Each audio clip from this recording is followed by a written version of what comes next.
Всем моим зрителям пламенный привет! И сегодня долгожданное многими видео на тему финансов. Да-да-да, наконец-то я собралась снять очередной выпуск, и сегодня речь пойдет о том, как правильно пользоваться кредитными картами. С удовольствием отмечу, что это видео снято при содействии Тинькофф банка, и лично меня это не может не радовать, потому что я уже 5 лет являюсь клиентом банка. Итак, отмечу, что чтобы использовать все преимущества кредитных карт, которые только возможны, с максимальной выгодой, необходимо обязательно обладать некоторой самодисциплиной. Лично я бы посоветовала заводить кредитки только людям, которые умеют себя держать в руках, следить за датами, за расчетными периодами, и в таком случае, если вы знаете все потенциально сильные стороны этого финансового инструмента, вы будете только в плюсе. У кредитных карт есть основное преимущество, которое называется грейс-периодом. Это период беспроцентного использования средств кредитной карты. То есть, если вы расплачиваетесь картой в магазине или в интернете и восполняете полностью потраченную сумму до окончания грейс-периода, то вам проценты на использование средств не начисляются. Фактически вы берете у банка деньги под 0%. Вы можете сумму средств равному вашим месячным тратам не сейчас потратить в текущем месяце, а положить их на вклад под проценты, сами расплачиваться кредиткой в текущем месяце, со следующей зарплаты до окончания грейс-периода полностью погасить всю задолженность, опять в другом расчетном периоде опять расплачиваться кредиткой, опять погашать, в то время как ваши эти первоначально отложенные на вклад деньги, они прокручиваются, капают на них проценты, и в итоге фактически из воздуха делаете деньги, потому что ваши личные сбережения хранятся на вкладе. Если же вы не успеваете в грейс-период полностью вернуть банку все потраченные с кредитной карты средства, то на них начинает начисляться процент согласно вашему тарифному плану. Вы сами понимаете, что гораздо выгоднее успевать возвращать все деньги, чтобы беспроцентно использовать кредитку. Отмечу два пункта, о которых многие пользователи кредитных карт в принципе забывают, либо не знают. Первое — это то, что кредитки не предназначены для снятия наличных, только для оплаты в магазинах, в терминалах, либо для оплаты покупок через интернет. Если же вы все-таки решите снять наличные деньги с кредитки, это возможно, но, во-первых, за каждое снятие снимается дополнительная комиссия, во-вторых, на снятие наличных начисляются совсем другие проценты, нежели на совершенные покупки. Некоторые хитрецы думают, что можно завести кредитку и конвертировать ее в наличные путем перевода с карты на карту. Это тоже не прокатывает, потому что считается как снятие наличных и, соответственно, попадает под совсем другие проценты. Еще один аргумент в пользу того, что кредитки — это для самоорганизованных людей, то, что регулярно надо знать, какой остаток кредитных средств у вас остался на карте, то есть сколько вы еще можете потратить, потому что если вы делаете покупку сверх вашего кредитного лимита, то вам начисляется комиссия за так называемый технический овердрафт. Чтобы этого не произошло, нужно держать руку на пульсе и быть в курсе вашего баланса. Следующий очень важный момент касается непосредственно процесса заполучения кредитной карты и подписания договора. Очень многие любят игнорировать момент прочтения договора перед тем, как ставить свою подпись. На самом деле, помимо того, что вам, как владельцу кредитной карты, нужно четко понимать, что вы будете платить, в каком количестве, за какие операции, чтобы потом не было всяких нежданчиков. Еще есть такой момент, то что некоторые опции могут быть в договор включены по умолчанию, например, страхование, либо СМС-информирование. И для того, чтобы эти пункты исключить из договора, вам нужно в соответствующих местах поставить, например, галочки, либо подпись, либо крестик. В общем, как-то отметиться, что вы отказываетесь. Если вы не читаете договор, то вы эти моменты просто пропускаете, ставите свою подпись, и они считаются подключенными. Для чего это делается? Потому что если делать наоборот, да, то есть договор, в который ничего не включено, и в каком-то месте, допустим, возможность подключить дополнительные услуги, поставив в соответствующих местах галочки, то потом в любой момент клиент может сказать, что он эти галочки не ставил и, в общем-то, подписал договор в абсолютно пустом варианте, и уже за него кто-то там, в общем, неправильным способом, обманом подключил ему услуги. Теперь расскажу про свою кредитную карту. У меня кредитка Тинькофф All Airlines, которая находится у меня уже где-то 9 месяцев. Она еще на старую фамилию оформлена, я этот номер заклеила, но, в общем, здесь написано Елена Евдокимова. Вот даже поднесу вам поближе, можете почитать. На самом деле это очень желанная многими кредитка, ее не так просто получить, то есть, чтобы вам ее одобрили, надо быть еще тем счастливчиком.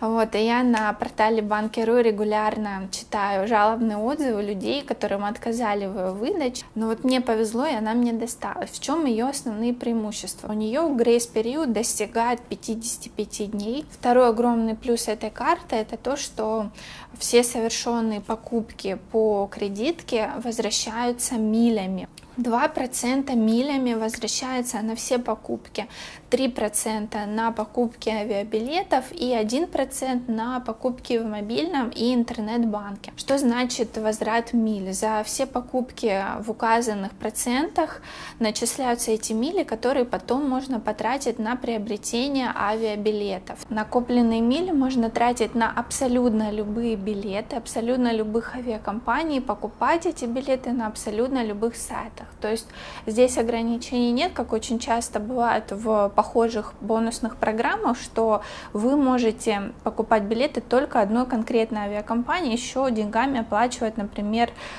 транспортный сбор. Также при оформлении карты даются в подарок 1000 миль и прикрепляется к вам бесплатная страховка для путешественников. И, в общем-то, мое абсолютно объективное мнение, как я считаю, если с умом подходить к кредитке, да, постоянно держать на виду там даты выписок, понимать, что вы в грейс-период возвращаете всю потраченную сумму, там, не выходить за кредитные лимиты и так далее, то вы фактически на ровном месте можете себе заработать и оплатить билеты куда-то в отпуск. То есть сейчас, в принципе, это сделать достаточно проблематично, потому что все знают, какой курс валюты по отношению к рублю.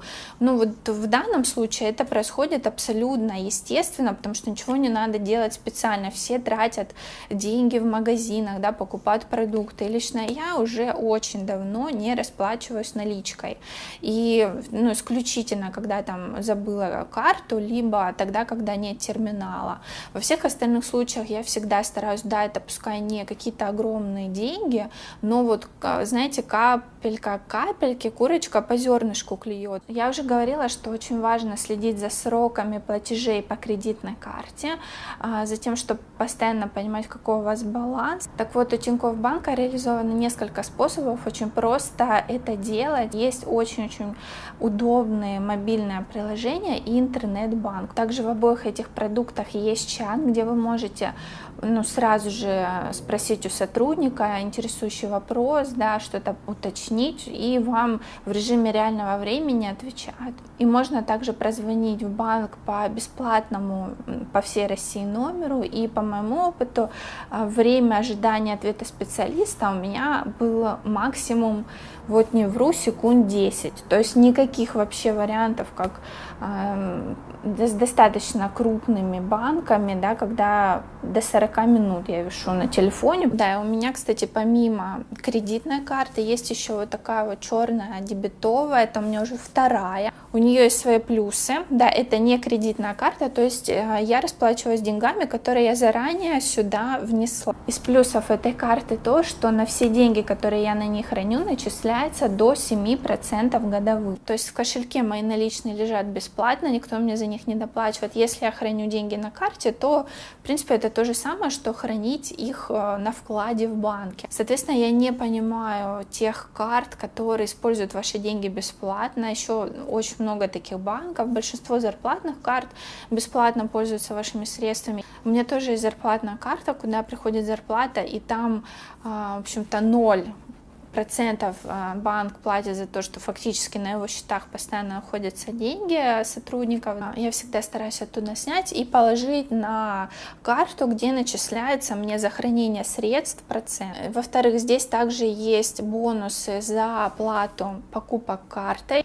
В данном случае за покупки в магазине начисляется 1% кэшбэк, то есть 1% всех потраченных вами с карты денег по итогам расчетного периода возвращается обратно. Еще для меня огромный плюс вот этой дебетовой карты — это то, что я могу снимать с нее деньги в любом банкомате абсолютно бесплатно, без комиссии, если сумма снятия больше 3000. То есть я насмотрелась на знакомых всех, которые постоянно ищут свой банкомат, своего банка для того, чтобы не платить комиссию за снятие в чужом банке. У меня таких проблем нет. Я просто дохожу до ближайшего банкомата и снимаю столько, сколько мне надо. Кстати, я эту карту брала с собой и за границу. Кто даже помнит мои влоги с путешествий, по-моему, она там не раз мелькала. В общем, там тоже беспроцентно. Вот находите любой банкомат, и я просто снимала там в евро, да, нужную мне сумму, и банк за это не брал ни копейки. Что касается кредитной карты All Airlines, я ее заказывала на общих основаниях еще осенью, и, соответственно, ее обслуживание для меня было платно. Но для моих подписчиков они согласились сделать первый год использования карты бесплатно и прислали мне ссылку, которую я оставлю под видео. Соответственно, если вы закажете карту по этой ссылке, то она вам обойдется вообще бесплатно. И как происходит получение что дебетовой, что кредитной карты Тинькофф банка, вам ее привозит курьер в удобное место. В принципе, все свои карты я так и получала. Приезжает курьер, привозит договор, я его внимательно читаю. Если мне нужно, ставлю галочки в нужных местах. Дальше там меня фотографируют с договором, выдают карту. Я вижу в этом огромный плюс, потому что не надо толкаться в очередях, ехать куда-то в отделение. И да, помню, еще 5 лет назад, когда я снимала свое первое видео о первом опыте использования вкладов в Тинькофф банке. У меня, кстати, к слову, тогда было подписчиков 300, наверное. Вот. А многие тогда писали, что это какой-то плохой показатель, что у банка нет отделений, да, это явно говорит о том, что там что-то нечисто, и он скоро закроется. Но, как видите, уже сколько лет прошло, уже позакрывались огромное количество банков с отделениями, а Тинькофф здравствует. Так что я не обращаю внимания на стереотипы, и есть огромное количество других реальных показателей, на которые надо ориентироваться. Вот и все, что я вам хотела рассказать. Очень надеюсь, что вам было интересно. Для тех, кто хочет узнать побольше, оставлю парочку ссылок, как всегда, где я там нахожу дополнительную интересную информацию. Это портал Банки.ру, в частности форум этого портала, и там есть огромная тема про кредитные карты, где пользователи описывают свой опыт. Кстати, All Airlines там в огромном почете находится. И второй портал — это финансовый форум Cosmo.ru, там тоже есть тема про кредитки. Опять же, та же ситуация, что эта карта для многих желанна, реально, можете сами почитать, убедиться. Еще очень интересный и полезный ресурс, который реализован не в качестве форума, а в качестве журнала или блога, то есть там много статей, рассортированных по отдельным таким глобальным темам, как сэкономить, куда вложить, в общем, не потеряйтесь. Это Тинькофф журнал. Я буквально сегодня утром прочитала статью о том, чего опасаться и как защитить свои аккаунты, если вы в публичном месте через Wi-Fi выходите в интернет. И понравилось то, что там вообще нет какой-то банальной информации, то, о чем все знают. Действительно, какие-то интересные, очень грамотные подборки. Ссылку на Тинькофф журнал я тоже оставлю под видео. В любом случае, огромное спасибо за внимание. Обязательно оставляйте комментарии, пожелания к следующим видео. Если у вас есть свой опыт использования кредитных карт, тоже пишите. С удовольствием почитаю. Всем огромное спасибо. Всех целую.